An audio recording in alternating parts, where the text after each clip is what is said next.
bienvenue mbokku internautes yi safo programme 313 digital nuyu nañu leen bu baax a baax vous êtes en direct sur 313 digital docteur Abdoulaye Diallo moom la ñu dalalaat encore une fois pour waxtaanee lépp li nga xamante ne jëm na ci wàllu actualité parce que actualité bi dafa ne defe naa ne jamono yi am na ay rebondissement yu bare yoo xamante ne surtout dans le cadre politique mais on va essayer d'en parler parce que docteur ñu bare rafetlu nañu xam-xam bi nga xamante ne moom lay boole ci analyse yi nga xamante ne moom lay def ci lépp loo xamante ne wàllum actualité la fii ci biir réew mi docteur nuyu nañu la bu baax a baax te di kontaan ci dalal la ci biir 313 digital di la bàyyi nga nuyoog askan wi lay seetaan.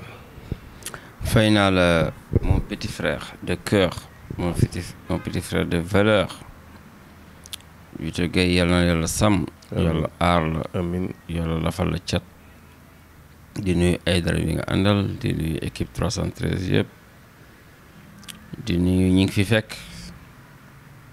di nuyu aussi sama yaay bi nekk Maroc dem ziyaar ji Cheikh Tidiane ànd ak sama soxna ànd ak sama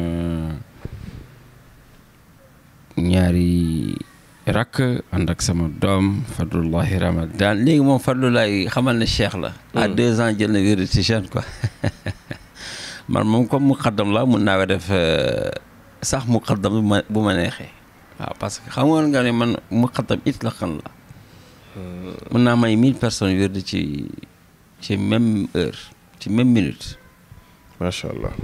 donc nag san di la nuyu bu baax di la nuyu dalal nag jàmm. ayca donc actualité bi defe naa ne bëri na ci luñ ci mën a waxtaanee mais damay tàmbalee rek ci passage yu premier ministre foofu la ci assemblée nationale ban jàngat nga ci am boycott bi nga xamante ne ñenn ci membre opposition bi def nañu ko ban jàngat nga ci am. di rafetlu la présence du premier ministre qui a osé parce que tàmmuñu di gis lii tàmmuñu di gis DPG mais premier ministre rek buy ñëw vraiment chaque mois quand même tàmmuñu di ko gis. On a vu un premier ministre ouvert au dialogue, un premier ministre qui assume les dossiers, un premier ministre qui montre la clairvoyance, un premier ministre qui sait là où mettre les pieds et qui sait là où il va. J'ai compris hier que ce premier ministre a 2 objectifs pour atteindre son but. C'est-à-dire objectif court terme et objectif long terme pour atteindre son but, comme moi je réalise déjà ma vie. Autrement dit, il y a thèse, antithèse et synthèse. Mais moi, effectivement, tu vois vraiment quelqu'un de pragmatique. Bon, qui a très bien répondu aux questions des honorables députés. Parce que honorables députés, quand on le dit, moi je crois que ce sont ceux qui étaient là hier. Ou du moins ce qui était là ce 14 avril, les vrais députés du peuple, les honorables. Je crois que les autres qui ont fui, c'était des déshonorables. De toute façon, leur absence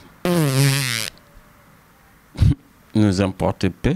De toute façon, il n'y avait que 14 questions et 10 étaient pour le PASTEF. 4 qui vont se partager. Donc, vraiment, leur absence ne nous fait ni chaud ni froid. Et je n'ai pas vu un de ces députés absents qui peut vraiment faire le poids, ni nous parler des actualités économiques, sociales, culturelles de ce pays. À part clasher, à part se jeter dans le désarroi, à part parler sans raison, sans fondement, à part être hors sujet. am na sax ñoo xamante ne xamuñu sax li géej gi di riir bu ñu doon wax chiffre sax xamuñu ko parce que jànguñu. Donc vraiment man moom j'ai pas remarqué effectivement bi nga ko waxee léegi laa xam ne effectivement il y avait un petit cran là qui s'est éloigné. Tu as vu même celui qui se croyait un peu intellectuel en la personne de Pape Djibril Fall, j'ose le citer, était complètement à côté. Déjà, le PM l'a bien dit. Je crois que lire l'article 10 de la Constitution, ça, vraiment, député qui est censé vraiment nous parler de loi et instituer des lois, c'est une insulte. Vraiment, mais Pape a fait une conférence de presse après. Bon, j'ai écouté un peu, hein, ça n'a même pas de sens, franchement. Et je me demande si c'est qu'il est quoi. Pape, est-ce qu'il est valeureux? Est-ce qu'il sait qu'il n'a pas de valeur? Est-ce qu'il sait qu'il y avait juste des fanatiques quoi? Quand on sait, tant boy dama amoon ay groupe yoo xam ne dañuy naan club fans Ablaye Doro lañ ma doon wooye bu ñu demee ci xumbal yi temps fuural yaa ngi fàttali temps fuural dañuy dem ma ñëw paylam fekk na foofu fay fukki dërëm ñaan leen benn morceau musique quoi fans la amoon quoi il a cru peut-être que c'est des adhérents ou bien bu defee partie dina may membre quoi franchement moom loolu moo ko arrivé il jouait le beau sur les plateaux de TFM di ji wane nit ñi nitu dëgg la xam nga gars yi créé les amis de PDF xam nga mu gis am na 23 600 et quelques 23 652 membres mu ne ah kon de man je peux être quelqu'un je peux poser ma candidature. Moi j'ai pas de membres, je n'ai aucun sympathisant, mais je te jure que je vais prendre le pouvoir. Moi j'ai même pas créé un mouvement. Mais je te jure que dans 2 mois, après, mais j'attends quand même que Bass fasse ces deux mandats. Alors, je ne souhaite pas être président dans 4 ans, non. Moi, je souhaite vivement que le président Bassirou Diomaye Faye vraiment réalise ses rêves, atteigne ses objectifs. Et moi, je vais encore poursuivre la belle construction de ce pays. Je n'ai ni mouvement, ni rien du tout, mais je sais que qui m'entraîne avec le président, je le serai, Inch'Allah. Si je le veux, bien sûr. Si vous le voulez. Donc, félicitations au PM. Et puis, il y a une semaine, si tu te rappelles, j'avais dit que ces beaux insulteurs-là, ces vauriens-là, qui ne sont rien, quoi. Qui sont vides et nuls. Je me demande même comment quelqu'un les suive, quoi. Comment quelqu'un les suit, ces gens-là. yaa ngi fàttali benn jour ñëw nga kër ga nga wax ma ci ñoom ma ne la bul ma wax bu ma tuddal seen tur sama kër je préfère nga tuddal ma Iblis wala Haman wala Firawna voilà donc je te dis que c'était une parenthèse heureusement c'est une parenthèse nañ tëj seen cadre léegi seen lamiñ et ça c'est fait déjà donc alhamdulilah réew mi li ñu soxla mooy des débats économiques des débats sociaux des débats qui nous tendent vers lui glorifier Réumi, lui yok Réumi, mais pas des critiques malsaines, des sages, des débats. C'est-à-dire, si vous voyez boy, amul dans le wax lu am sens quoi. Et puis on leur attache de l'importance pourquoi? Ay marew, ay kuma tegal million ma saga. Que même doom xaram yi mën nañ ko. Même xaj yi mën nañ ko nit est-ce que nit dina dox ba jël premier ministre di ko def morom nit dina dox ba def président morom nit dina dox ba jël benn magistrat def ko morom yow loo ñàkk jàng xam nga ñett ñi kenn du leen provoqué l'homme qui a tenu le magistrat et le président de la République et quand on dit président de la République le premier ministre aussi a des cumuls ci présidence bi am na lu ñuy reproché am na lu ñuy affecté président de la République mu ngi ci moom nga ne da nga koy def borom nga xam ne moo mën sa bàyyi mën sa bàyyi mën sa bàyyi maam mën la tekki dara yow tekki dara xam jàng mën defar réew yow mënoo dara nekk une personnalité yow tu n'es rien mbaam moo la gën tu n'es ni moins ni plus qu'un troupeau tu n'es ni astafurlah tu n'es ni moins ni plus qu'un animal bokk. Comme Dieu l'a dit dans le Saint-Coran, ils sont ni plus ni moins que les troupeaux. Inch'Allah, c'est un feu ardent qui les attend. Parce que comme le Dieu l'a dit hein, en haut de ce verset, ils ont des cœurs pour ne pas avoir peur, ils ont des esprits pour ne pas cogiter, ils ont des yeux pour ne pas voir, ils ont des oreilles pour ne pas entendre. mais ñoom ñi ngeen yónni ci plateau yi bés bu ñu leen éliminé bu ñu jàllee ci ñoom ba pare peut-être yéen di ngeen am. fitu génn wax bu ñu génnee dañoo am wax jooju loo ci jàngat. ñoom dañoo am idée c'est poltron là man yàgguma la ne politique jeex na ci réew mi les hommes politiques là on les a tués c'est fini politique jeex na ci réew mi barke Seydina Mohamed maa la ko wax homme politique ku ñu tuddee homme politique. nga jiite waa réew mi c'est fini ça. fonctionnaires yi ñoo jiite réew mi actuellement non. Des fonctionnaires administration qui ont des mains propres. bu ñu paree benn homme d'affaires comme man mooy jiite réew mi. Maintenant ça serait la guerre entre tous les hommes d'affaires qui veulent prendre le pouvoir. Maintenant nag je les appelle eux au combat. nañu waaj dans 10 ans ce serait nous. man nag je veux pas être vraiment candidat dans 4 ans je veux être candidat dans 9 ans ça je le déclare solennellement. dégg nga ma te ma ne la bu ma kenn votul naa jël présidence man maa la ko wax bu jotee.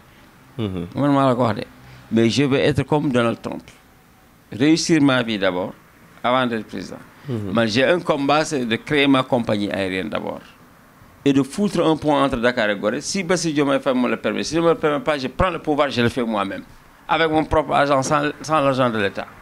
C'est mon rêve le plus fou. Offrir à mon pays un pont Dakar-Gorée qu'on va appeler pont de Docteur Diallo et puis dont tout le monde va se servir samay set xam ne def naa dara ci àdduna bi. Ça c'est mon rêve. boo ma paree nag yàlla naa dee. sama yoo nekkatu ci dund bi. mais naa def dara que je marque mon empreinte. D'ailleurs je l'ai marqué. Je sauve des vies. Et je suis fier de ce que je suis. Tekki naa ci réew mi quand même. J'ai sauvé des vies et des vies et des vies et des vies. J'ai nourri des pauvres. J'ai construit des maisons pour des gens. Etc., etc., etc.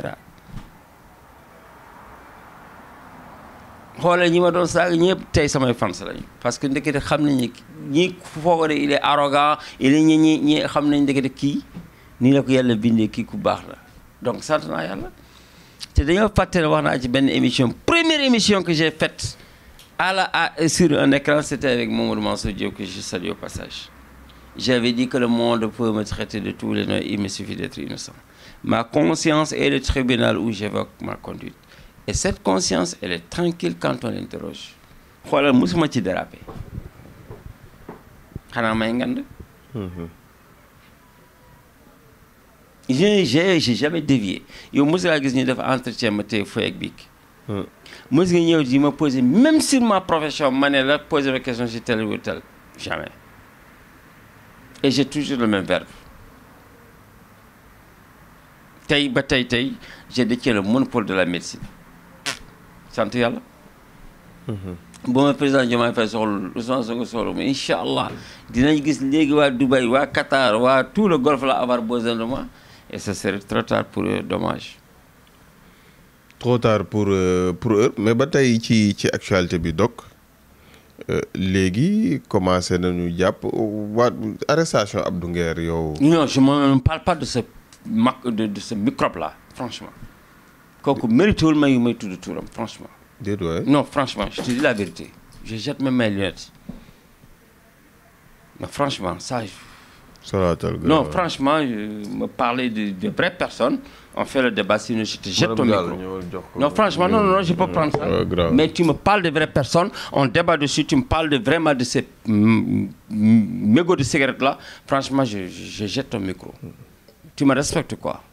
waaw ne me parle pas de ces gens là qui n'ont rien à apprendre aux gens à part l'impolitesse te vraiment nag l'impolitesse moom maa gën a réew ci Sénégal te man sama réewande am naa ci fulla am naa ci fayda am naa lu tax ma réew parce que am naa xam-xam am naa am tekki naa et je détiens le monopole aujourd'hui sama ethnie yëpp kenn gënu ma riche waaw te Sénégal yoo xam nga kenn gënu ma réew bu dee réewande lay jaay xam nga man bu jàkkaarloo ak man day noppi. Être intelligent c'est pas insulter un premier ministre ou bien un président de la République mais insulter du neewoon na bu ñu ko jàppee réew bi day tàkk n'importe quoi il est qui xamul boppam ce petit là ne m'énervez pas quoi franchement ne me fais pas sortir de mes gonds quoi franchement. Franchement sama jabar dañu nekk Dubaï ma ne ko bu may dugg ci dëkk bi nga xam ne am naa baatin une semaine laay def dina tëju bi ñu toogee fii bi ma ñëwaatee j'ai fait l'émission avec toi ma ne ko dans une semaine dina jeex ma ne la heureusement c'est une parenthèse. waaw ah. du la wax léegi même pas une semaine arrêté nañ ko. man du ma ñu ñàkk fayda yooyu di supporter Sonko naan am nañu baatin te du ñu gis seen baatin de man Sonko ma ne la ku ko def lu metti ma dugg ak yow ci biir néeg ma def la lu sa sëriñ mënul dindi. barki Seydina Mohamed. sallallahu alayhi wa sallam. tu pointes le doigt Sonko wala nga jaay ma réew ma won la man yow dootoo ne alhamdulilah te du ma sa yàlla nag.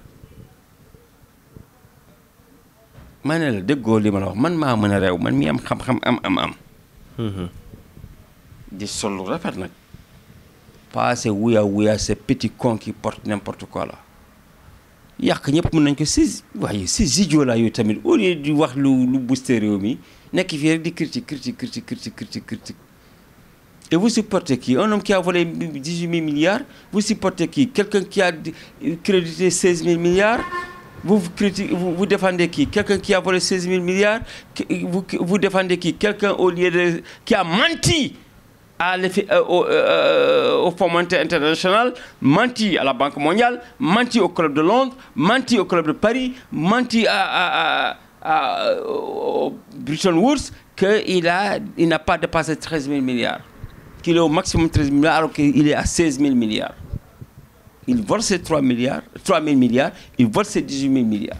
Quelqu'un qui ne voulait que dans 3 mois revenir dans ce pays, déstabiliser ce pays, faire tomber notre régime, créer un coup d'État. D'où, d'ailleurs, son complot avec Macron pour l'élire l'an 4P. N'importe quoi. Ce 4P-là n'existe pas. Ils veulent déstabiliser le Sénégal.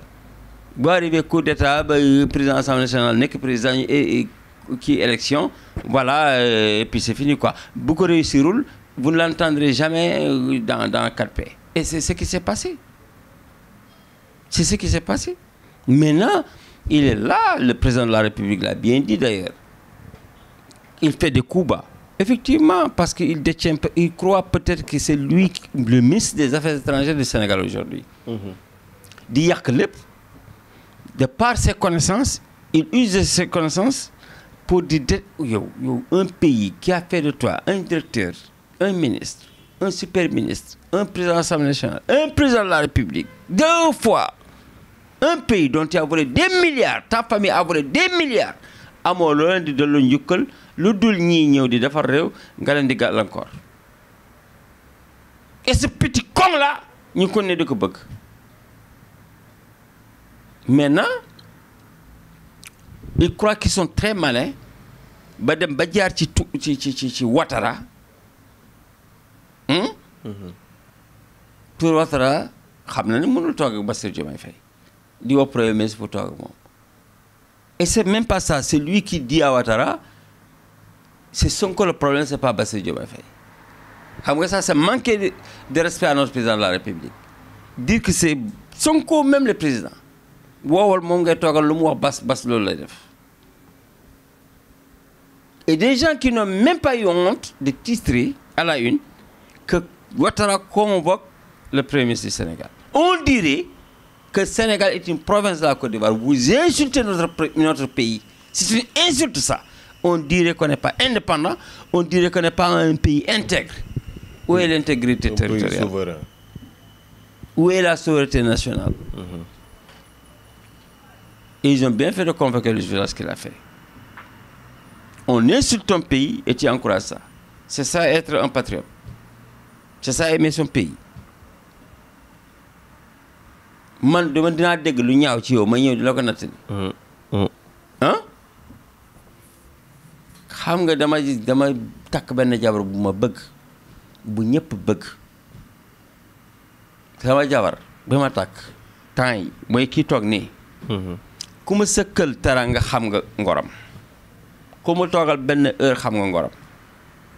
Un doméram chaque jour di ma yónnee ay message di ma wax ci moom lu ñaaw xamul ne maa ko gën a xam kii yow doméram nga. Kii bàyyi la ci sa doméram di togg añ naan kenn du añ boo ñëwut jàppale comme frère yow tu retournes tu essaies de déstabiliser son mariage je l'ai jamais dit ça ay doomeram lañu c'est ça le Sénégal soo bëggee ne di nga ko yàq ah te ngay jéem a yàq nag ku mënul yàqu Sonko kenn mënu ko yàq Sonko kenn mënu ko yàq moo tax mu ne je suis politiquement indestructible. même moom waroon yem sax politiquement dafa waroon wax ne je suis politiquement indestructible politiquement spirituellement physiquement moralement sanitairement pragmatiquement intellectuellement indescriptible. patriotiquement. loolu la waroon wax Sonko daa baax. ah ci politique wala rek mu woo mu waxal ko. je suis politiquement indestructible parce que man li ma yàlla def man la ko. mais yàlla moo ko def yàlla moo ma def nii te heure bu ko neexee la koy génne. waaw Sonko si sa du yàgg naa la ne Sonko waliyu yàlla la. yàgg naa ne nitu yàlla la. yàgg naa ne moom mooy sama sëriñ bu ma newoon tey bàyyil julli ma bàyyi julli parce que xam naa du ko wax. c'est un hedi. Il dirige sur le droit chemin. Yàlla am na fu mu ne wattabi' sabila man anaba ilayya, suis la voie de celui qui est venu repentant en moi. Alors donc c'est foofu laay waxee ne s'il me dit suis cette voie je suis bu ma nee génneel diine rek damay génneel diine xam naa lu tax mu ne ma génneel diine c'est peut-être pour me ramener dans le meilleur diine foofu laay waxee waaye ka gën lu ma yàlla ak yonent bi te gën a ma xam alxuraan Sonko moom maa ko raw ci alxuraan ma raw ko ci yàlla fuuf sax waaw loolu moom na toog moom sax bu bëggee xam yàlla na ñëw léegi ma xamal ko yàlla Sonko je vous défie monsieur le premier ministre pas Sonko premier ministre je parle de Ousmane Sonko nag soo bëggee xam yàlla ñëwal ma xamal la yàlla bu dee da ngaa nam ma yàlla maa ngi nii ma xamal la yàlla léegi so Ousmane Sonko laa wax nag waxum premier ministre comme léegi dañuy woote rek léegi woote bi takkar naa se oui dañu woo ñëpp ah oui il faut que ce pays là soit ordonné léegi li Sonko wax ba ne pour mu loolu moom j'assume oui yow un pays désordonné comme ça yéen fu ngeen teg Sénégal ay xale yu ndaw yu tekkiwul dara seen bàyyi tekkiwuñ dara di saaga premier ministre fu ñu ko teg ay charrette di yéeg ci kaw tali ba ci yéeg ci kaw pont di bloquer embouteillage ay nit di lal ci kaw tali bu ñu nee nii naan dañuy daan seen doole daan doole de quoi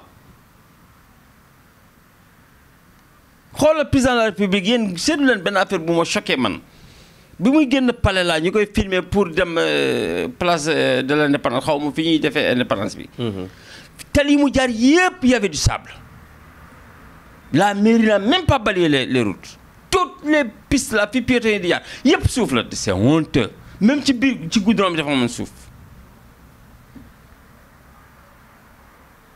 C'est un pays sale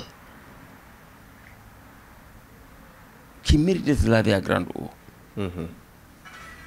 jël piste yi vraiment xam nga di ci lal ay n'importe quoi xam nga. Embouteillage Padoua yi embouteillage Sandaga yi embouteillage HLM c'est pas normal c'est pas parce qu'on est et puis on est pauvre et tout le monde devient vendeur loolu mooy réew état jël na 40% xaw ma 41% du budget national def ko ci éducation mun leen dem jàngi ngeen am ay ngeen am fonction ngeen tabax réew mi mais ñëpp bëgg nekk ay jaaykat te li ngeen di jaay du jar te lan ngeen jaay sans valeur made in China vous nous emmerdez quoi c'est pas ça un pays nañ ma def léegi brigade des mœurs nga xool wala ñuy créer benn ministère pour defar jikko yi rek nga gérer ko nga xam ne lépp déggal ay Jakarta nii di traverser tali bi n'importe comment là wala nit di traverser tali n'importe comment loolu day jeex fi ku fi solati grand boubou sax ma lakk sa grand boubou kon de di nga la grand boubou ci boppam kenn du ko fi solo di mel ni moustiquaire. C'est quoi le problème? PM grand boubou rek lay sol de. ma ne grand daf ko sañ. premier bi chaque jour grand boubou lay sol. ba ma gisatu ko mu sol grand boubou na ko defati grand boubou yi moom daf ko saa jàppul. léegi daf ko jàpp de. ba billahi jàpp ko. bon parce que toog si plat naan monsieur le grand boubou ba ñëw ni nga mel ni Ablaye Mbaye Peex. loolu Vito moo ko doon wax loolu. yow mii la Vito. yow mii Vito maa ngi toll Dubaï di gis ngay. mais loolu Vito nga mel ni Ablaye Mbaye Peex nag. Vito 13h moo koy wax Vito 13h 15h. bu ko fi solatee rek mu gis ma ci yoonam. grand boubou moom day jeex fi caay yi day jeex fi de tux cigarette ci kaw mbedd nii day jeex fi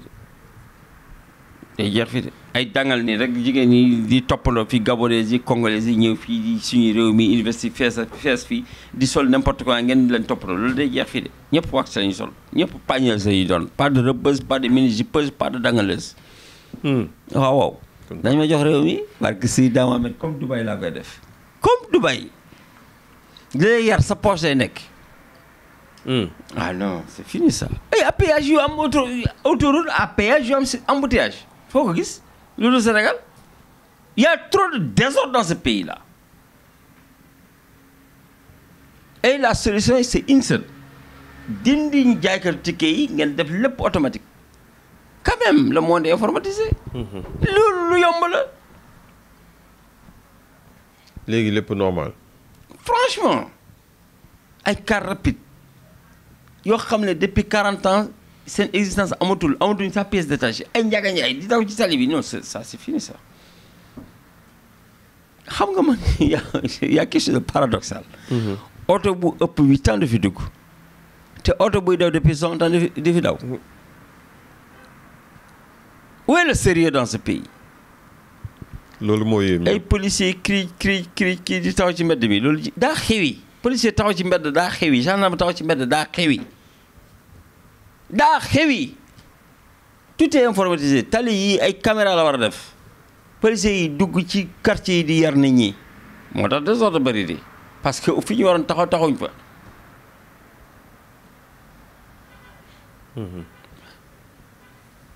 Et beaucoup de ces policiers d'ailleurs étaient des policiers qu'il a radiés là. Il en a parlé hier à l'Assemblée nationale. ñi muy naan politiquement lañ leen fale donc politiquement ñu dindi leen. ñooñu ils n'ont aucune formation, aucun respect, aucun sérieux. Il y en a même des adjudants yoo xam ne amuñu aucun yar. fekk la un homme capable plus capable que ton père nga koy taxawal di ko tardel. yow amoo sax moto kii xam nga ne am na oto buy jar 35 55 80 100 millions nga xam ne kii du sa moromu bay nga respecté ko mais di ko laaj ay carte ay visite technique c'est quoi? C'est des conneries ça. C'est pour juste faire mettre de l'argent dans les caisses d'État. Mais visite technique ngeen jox ko calendrier yi ngeen jox ko Ndiaga Ndiaye ak car rapide yi nga gis benn oto boo xam ne ça fait 4 ans de sa création, ça dépasse les 3 ans. Il faut am visite technique maintenant parce qu'elle est dans sa 4e année. Nga ne visite technique de quoi?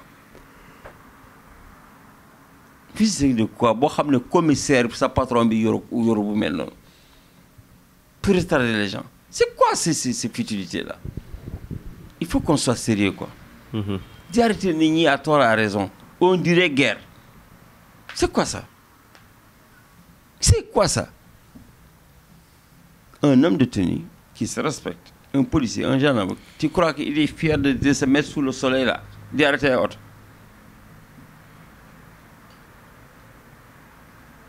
Juste pour que visite technique là am ñu dugal dara ci xaalisu état bi et xawma ci caisse état. Mënuñu trouver d'autres alternatives et respecter ces policiers et ces gendarmes. Ils ont d'autres choses à faire, plus importantes d'ailleurs. Plus importantes. li ma waxoon benn gendarme suñu dëkk ma ne ko si tu es là c'est pour me protéger. Tu n'es pas là pour di ma tiital wala di ma xokkatal wala di xokkatal dëkk bi. Tu es là pour la protection des personnes et des biens. Man maa fi am ay biens. maa fi ëppale ay biens. Et bu dee personnalité maa fi gën a nekk personne. Tu es là pour me protéger. Mais pas pour abuser de moi wala di jéem a seet pour ma may 1000 francs wala 5000 francs. Va te faire foutre.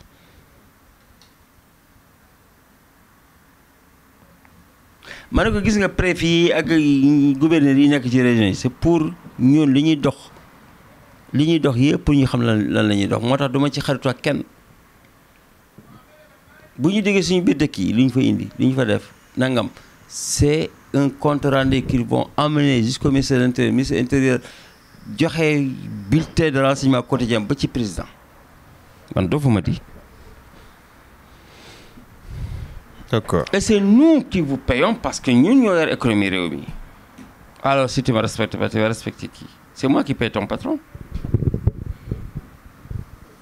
C'est moi ton patron alors. C'est moi le patron de ton patron. Parce que tu es en tenue. N'importe quoi.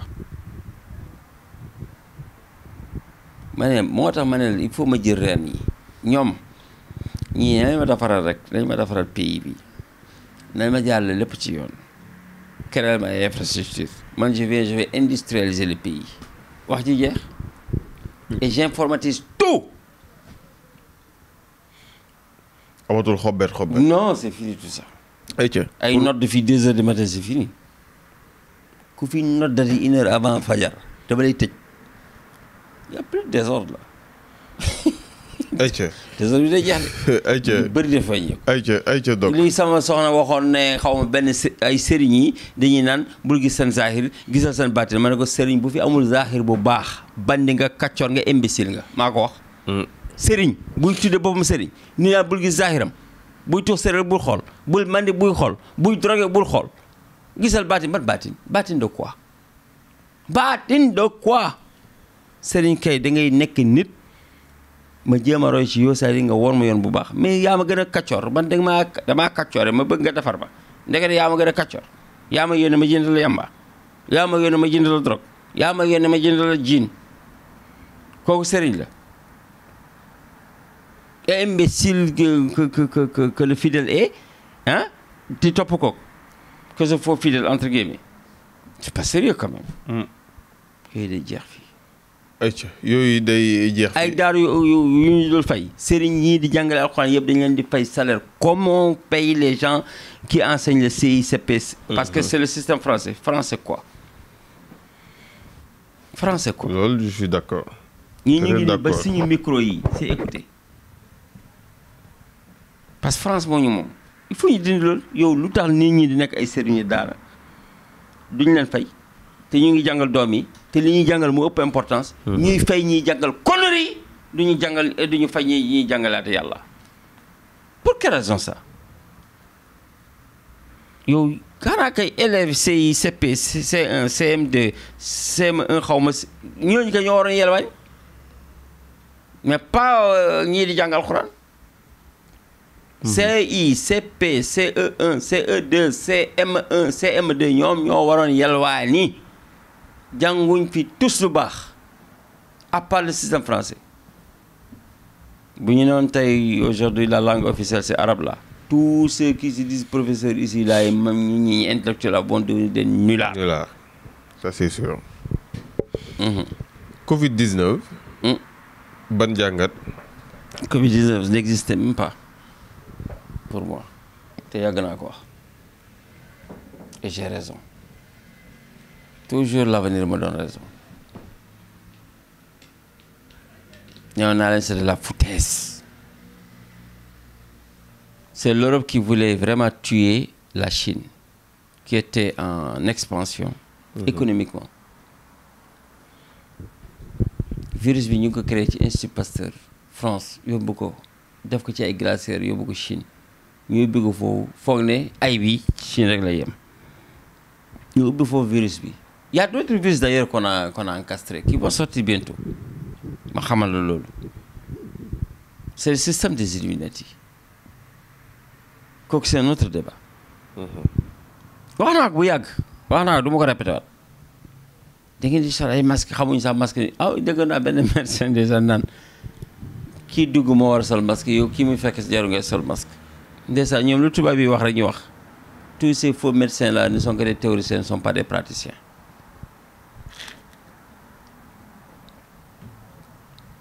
Comprendre. Ils ne savent même pas créer un médicament. Même pas. lu tubaab yi wax rek wax gi dëggoo Macky Sall bu Macron ne guerre ñu ne guerre couvre-feu mu ne couvre-feu yàq économie réew mi yëpp ci ay fen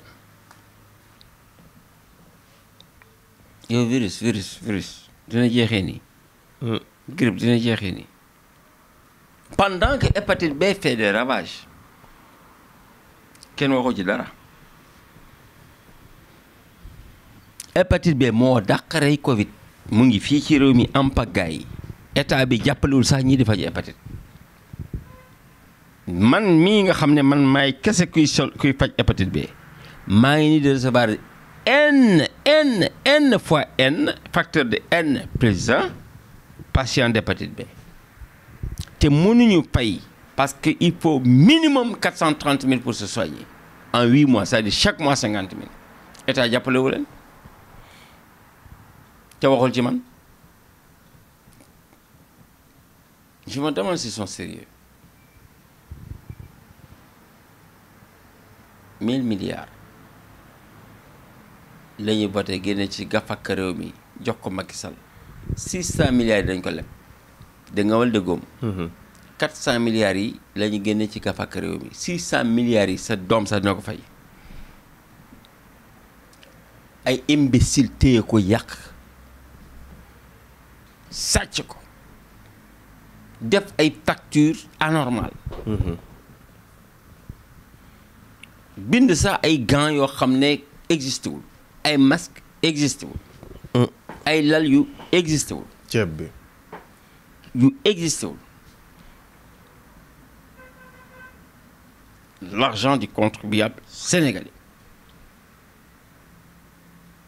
man boo gisee ma bari wax ba ñuy naan dama arrogant parce que sama alal laa yor di ci noosee mais pas alal réew mi il faut que nit ñi xam ne docteur Abdoulaye Diallo ne s'est pas autoproclamé docteur man Abdoulaye Diallo tout court laa tudd bu Serigne Touba point yéen journalistes yi ma tuddee docteur Abdoulaye Diallo dama musa ne duma docteur fajkat laa nag waaye duma docteur ñoom nag kon yi foog ne docteur la état bi daf may fay man état musuma lekk dërëm état mooy lekk sama dërëm man parce que je paye des impôts directs et indirects man état moo ma soxla ñaanuma yàlla soxla état man duma mbaam boobu ñaanuma yàlla am patron duma mbaam boobu te duma musa am salaire man damay toog sama salon ci kër lépp di ma fekk si maa ngi koy sante borom bi man pendant que nit ñi di wër xaalis man xaalis moo may wër ma koy sante yàlla dégg nga wala déggoo ma xanaa boobu tey nga ko mës a dégg bi ñépp di yeewu di uti xaalis man xaalis moo yeewu di ma wuti ma sante ko yàlla nag ku nekk ak li la yàlla defal wa amma bi ni'mati rabbika fa haddith dégg nga wala déggoom man bu ma neexee Sénégal sax du dem di lebi xaalis mosoon naa ko wax Macky Sall nee naa ko euro million tey le mardi ça départ avec 20 millions euros kañor bi parfois day dem ba 200 millions euros man maay seule personne au monde bu mën a téye léegi bu téye ndox ne le résultat euro million lii la 2 chiffres complémentaires yi lii la président nga joué nga am 200 millions euros le mardi ce même mardi ou ce même vendredi méga million Amérique mën na dem ba 200 millions dollars ma ne lii mooy gën nga yónni sa ministre mu dem mu joué tu as 200 millions de dollars et 200 millions d'euros ici ça fait 400 millions presque d'euros wala de dollars parce que dollar bi moo gën tuuti par semaine doy la doyati lépp man nag soolu ma xaalis ba dafa xaraam daaw na lekk lu xaraam mais amatuma temps boobu parce que sama bàmmeel laa gën a jege te yàlla may na ma may lekk lu lew mënuma nekk le meilleur médecin au monde quand même di lekk lu lewul c'est pas possible ça c'est sûr et je m'en vante hein maa tey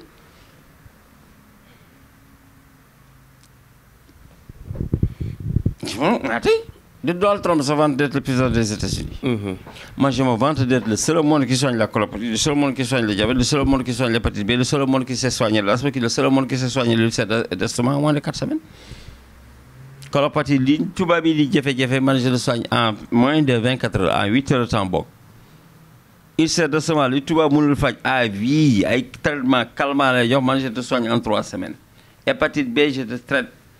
Sauf que bu amee tumeur mënuma ko hier déjà je compatis à la peine de ces parents là wax naa ko ci benn émission bi nga assisté xam naa gars yi dañu ko gis après pour la première fois benn nit dee sama cabinet et c'était pas mon patient parce que patient mooy koo xamante ne vous avez entretenu quelque chose moom dañu ma signaler 3 jours avant que dafa am cirrhose ma ne il faut ma gis ko parce que comme cirrhose du foie bët yi dina jaune biir bi dina néew tànk yi dina néew soit un de ces 3 léegi nag boo amee chance dara ci li jotu ko ci boobaa la ko jox garab donc moo tax ma ne ma exiger mu ñëw gis ma léegi boobu ñëwee nag il avait tous les 3 moom que il était même pire parce que dafa yegg si même pas une minute mu dee laalu ma ko bi mu yegg see ñu yëgal ko ci kaw dama ne magam bi ana oto bi ko indi parce que xam naa ne kii dee baa ngi ci tànk yi mais ñoom gisuñu ko ma ne ko ana oto bi ko indi mu ne libéré nañu ko ma ne ko damal woo ko léegi na ñëw mu dem uti benn oto mais même pas une minute gaañu na. dommage man maa ngi jooy ma ne yaay ji kii nelaw kii mu ngi nelaw de mu ne wallaay xam naa doom man maa ngi jooy mu ne ma looy jooy docteur man mi ko jot jooyu ma je t'ai ému. xale la wala mag xamul ne man maay dernière personne bi doomam gis. te après yàlla xamal na ma dara daf ma mosoon saaga ci YouTube te ku baax la ku déggal ay waajuram la ku dul doon génn jàkk la mais mus na ma saaga te léegi loolu rek mënoon na ko tere dugg àjjana il fallait que ma baal ko loolu moo ko indoon j'ai compris ça et j'ai compris beaucoup de choses parce que ci DM bi laa comprendre il y avait même des fétiches dans ma propre maison qui empêchait les gens d'entrer chez moi. Ah bon? Ah oui. daajal ñi foofu laa woo ñëw Moussa ma leen dem leen ci coin bi ngeen dindi am na benn dàll boo fa nekk. J'ai vu beaucoup de choses à la fois. D'accord. Comprendre. Donc yàlla na ko yàlla yërëm xale ko jënd mais ne bu dee kay ils aiment vraiment ce pays là le président Sonko. Le président Bassirou Diomaye si vous voulez ce pays là. Je vous parle aujourd'hui de am xam ngeen ne man awma caaxaan te duma fenkat soxla ma seen dara nag je suis le meilleur médecin au monde dëkk baa ngi dee ci colopathie man rek baa ko mën a faj ci benn prise 15 000 francs ñëw leen ngeen jox ma xaalis ma faj réew mi yëpp ba bëggee réew mi ku am ngeen nee rek ku am colopathie wala hémorroïde dem leen ci docteur Diallo mais on organise ça avec le ministère de la santé ñi am asthme ma faj leen asthme allergique, asthme sportif, asthme chronique. Ngeen fayal leen si vous voulez si vous aimez ce pays ñu wér ñi am hémorroïde dëkk bi yëpp la parce que ceeb ak mburu la ñuy dundee duñu mës a wér ma faj leen te xamal leen nag képp ku mënul faj hémorroïde mënul faj képp ku mënul faj colopathie mënul faj hémorroïde te benn hôpital mënul faj colopathie am na benn waay daal bu ma tontu ne colopathie mënul faj ci benn fan heureusement nee na xam-xam moom dafa yaatu donc duul nga yow mi ma tontu foofu yamal ci sa petit xam-xam tu fermes ta gueule tu n'es pas de taille à se mesurer à moi wala ma tëj sa gémmiñ ba ila yow mi di dootoo wax je te connais j'ai ton image je connais ton nom sinon barke Seydina Mohamed ma tëj sa làmmiñ sa baay sa sëriñ sa baayu baay sa baayu sëriñ duñ ci mën dara kooku moom dernier avertissement bu ma waxaatee nga commenté yow moom muumu ngay doon abadan kooku moom ma wax la ko booy réew xamal fi ngay réew man ku dugg sama 18 moo la bokkoo ci point kooku c'est une parenthèse que je ferme. Si vous aimez ce pays tout le monde souffre de nerfs sciatiques et de hernie discale man rek maa koy faj tout le monde souffre d'arthrose man maa koy faj mag ñi ñu ngi bëgg a dem mag comme Sénégal fi seen culture mooy xaar ba nga mag nga door dem mag ñoo leen ma faj leen en 12 semaines fayal leen ñëw dañu toog gis nga man mu neex leen damay am mu neex leen damay am mu neex leen damay tekki mu naqar leen damay tekki mu neex leen damay nekk multimilliardaire mu naqar leen damay nekk multimilliardaire mu neex leen damay créer sama compagnie aérienne mu naqar leen dama koy créer mu neex leen damay dominer le monde mu naqar leen damay dominer le monde boole ma soxlawul les Dubaïotes ont besoin de moi les Qatarites ont besoin de moi le Golfe a besoin de moi l'Occident a besoin de moi les Amériques ont besoin de moi sama yoon ñëw ci yéen vous n'avez rien d'ailleurs qui m'étonne. mais Doc mais j'aime ce pays. Super. nañu waxante dëgg. parce que trop c'est trop. depuis 6 ans maa ngi wax ak gouvernement bi depuis 6 ans. wala boog depuis 5 ans. depuis avril 2020 maa ngi alerté état. depuis avril 2020. et il y a un chinois que président Bassirou Diomaye Faye a reçu. te yéen a gën a xam lu nit gàtt xam-xam xam nga ni garabu chinois faju sénégalais waay li lay faj sa réew lay jógee. Vous respectez les Chinois, vous ne me respectez pas. Pour quelle raison? Le monde entier parle de moi. Le monde entier me sollicite. Mon État ne me sollicite pas. Pourquoi? Pourquoi Khebel Bob? Pourquoi Khebel Bob? Alors, voilà, vous êtes là, vous voulez vraiment défendre les lobbies pharmaceutiques. Alors, prenez-moi, enfermez-moi, il n'y a pas de problème. Tuez-moi même, il n'y a pas de problème. Man, la vie et la mort, c'est pareil pour moi. Je m'en fous. J'ai déjà humblement gagné ma vie. Sama jabar yaa ngi nii xam na fu ma nekk maa ngi sama lycée ah sama juróom-ñaari maître daf ma jege man damaa pare bu yàgg dara safuma ci àdduna bi. Je vis comme le prophète l'a dit dund leen ba foog ne doo leen dee waaye xelal leen dee ba mel ni minute prochaine ngeen di dee. faqat. soxluma man mënuñ ma sax avancer ci sama médecine mais je veux qu'on sauve ce peuple man patriotisme laay woote je veux qu'on sauve parce que xam naa li ma yor ñaata yoon yow mi Vito depuis 3 ans yaa ngi may dégg yaa ngi may ñu ngi wax ñaata yoon laa ne état yónni leen seen i nit seen i agent ñu ñëw sama cabinet xool li may def ñaata yoon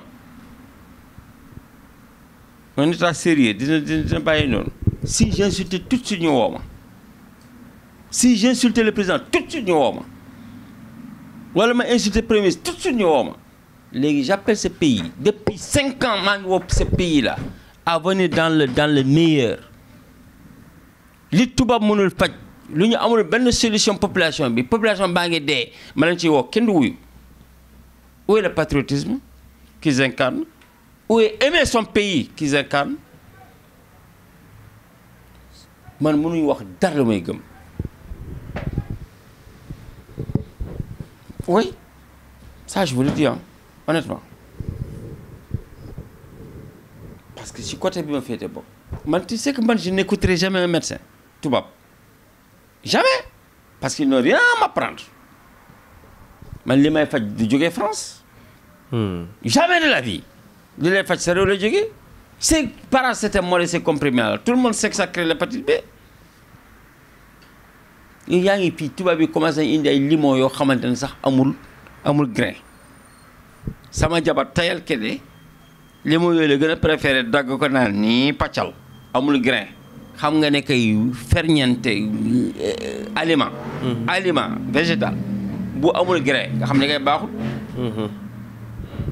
du mën a juraat xam nga ne loolu baaxut seen ceeb parfumé yi riz parfumé yi est-ce que baax na ci nit mooy comme genre ceeb j'ai 80 tonnes pourries au Fouta ma bëggoon ko reconditionner ma jël sama liquide ma def ci mu nekk riz parfumé avec du glucose kooku lekk am diabète yéen xool leen ne riz parfumé boo ko lekkee doo digérer te ñëpp moom la ñuy tiitaroo riz de la vallée boo ko lekkee léegi res léegi nga mën a reer riz parfumé boo ci añee doo mën a reer léegi maa ngi lekk fii riz parfumé tuuti ma dee ci estomac on naru ñoon commencé émission bi ah naru ñoon commencé émission bi tuuti ma dee avec du gambas bi xaw ma sax fan la jóge tuuti ma dee fii léegi on encourage ça et on n'encourage pas ce qu'on a et parallèlement j'appelle l'État à plus de précautions. c'est-à-dire ces gars-là qui nous foutent leurs produits là ñu dundee seen produit yoo xamante ne maladie kese la ñuy indil ay riz parfumé ay bouillon ay citron yu amul grain ay mango sax yu amul xoox ay ananas yu amul saveur sax ay kiwi yii tout le monde gis nga Nutella chocolat Nutella bi nit ñi di xëcc di tiitro y a ce qu'on appelle graisse de porc dedans te xale jigéen moom la ñuy tiitro boo àndoon ak sa gelte wala sa concubine wala sa jabar ju bees di ko jéem a dosé boo ñëwee Auchan au lieu nga jënd chocomousse je vais écarter un peu la publicité de Nutella nga koy jëndal di wane xam nga dara Nutella bi graisse de porc lañ ko defaree xam nga ñu bëri xamuñu ko woon bul tax nit ñi bañ a barke Seydina Mohamed Nutella ouais moi je m'en fous de ça je dis la vérité au peuple il y a même des yaourts qu'on boit là ça tue nos enfants yow gisoo vaccin yu tubaab yi imposé fii day diminuer suñuy xel yi gis nga fi benn sénégalais benn africain buy créer dara loo jàng-jàng tu es théoricien tu n'es pas praticien c'est sûr dafa am lu ñuy def tape sur YouTube la marche des Français contre les vaccins qu'on fait aux enfants tu verras leur marche en 2017 d'accord il y a des choses là qu'on nous cache là c'est quoi ce problème pourquoi on ne croit pas en nous pourquoi on ne mange pas sénégalais pourquoi on ne s'habille pas sénégalais Sonko s'habille déjà sénégalais di def koppati sénégalais c'est un lanceur d'alerte ñi ko bëgg nañ ko toppandoo man moom je m'habille comme je veux moi je mets des belles miennes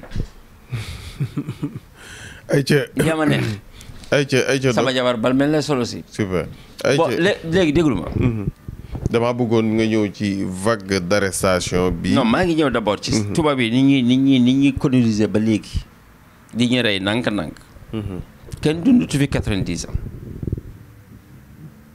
l'huile d'arachide moo gën lépp ñu ñooy cultiver suñu arachide boo duggee léegi ci marché bi cholestérol sax huile de tournesol ngay wut pour quelle raison parce que butu ay tubaab la defe nañ ne moo gën a tubaab voilà et c'est ce qu'on nous a appris à l'école qu'on n'est pas civilisé c'est un top patriote qui l'a dit le monde entier en est témoin tu es le seul président qu'on a osé gifler en public bande d'incapables ayca donc vague d'arrestation côté Covid Baba Amdi Tange Tandian Abdoul Aziz Mbaye ñeneen ak ñeneen on nous dit s'ils ont bouffé nos millions ils n'ont qu'à les payer point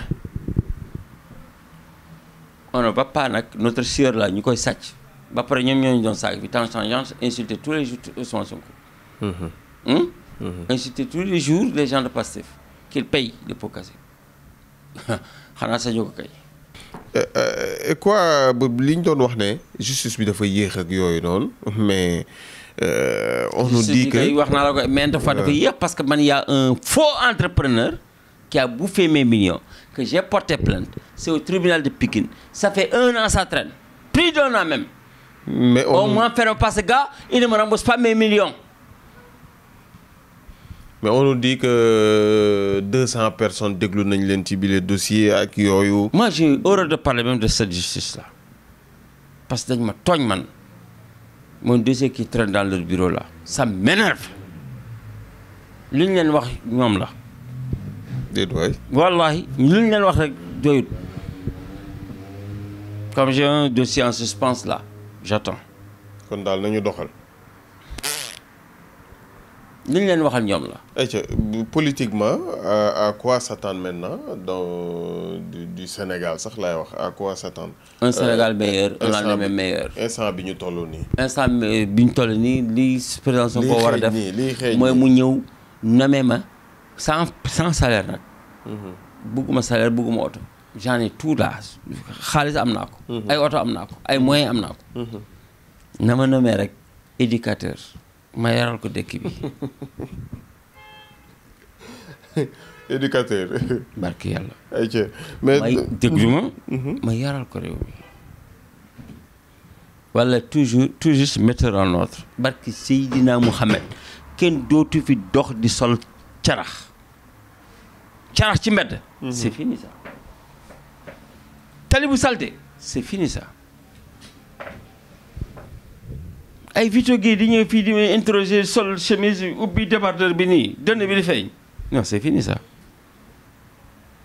ay kii chapeau yi di xeeñ nii non c'est fini ça. damay régler réew mi et maintenant comme je l'ai dit qu'ils construisent des infrastructures man ma ñëw ma def industrialisation.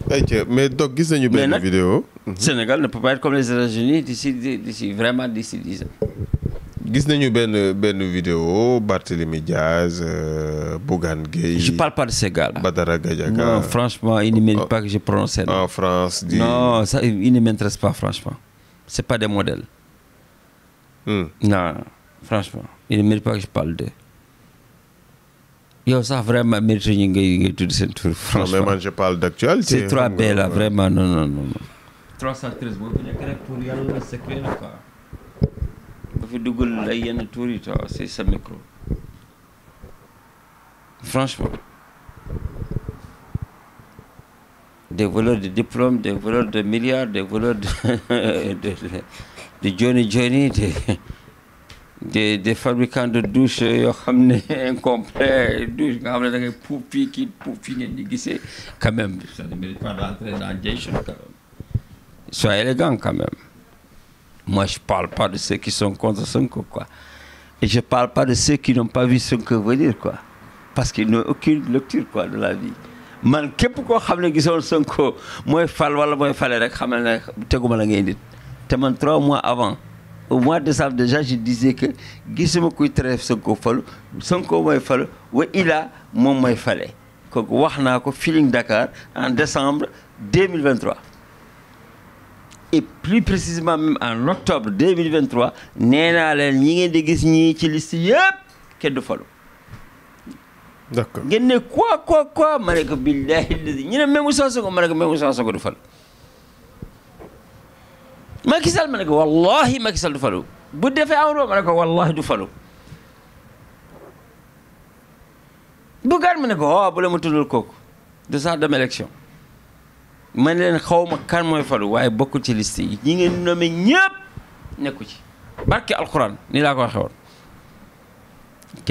kenn dafa ko vaar de comme man kenn bugguma yéen a xam man moom kenn buggul jàll laa waroon tudd. ay ca docteur ñu ngi lay jaajëfal di la jox di jege incha allah. yaa xam de 313 dig daje waale yoo yaa xam. waaw axiru daawaana doo ay ca kon ay ca kon pénalité ak ñu ngi leen di jaajëfal bu baax a baax ay dara yi laa fi àndaloon kon nekk leen ci jàmm jërë ngeen jëf caaw à la prochaine incha allah sur 313 digital.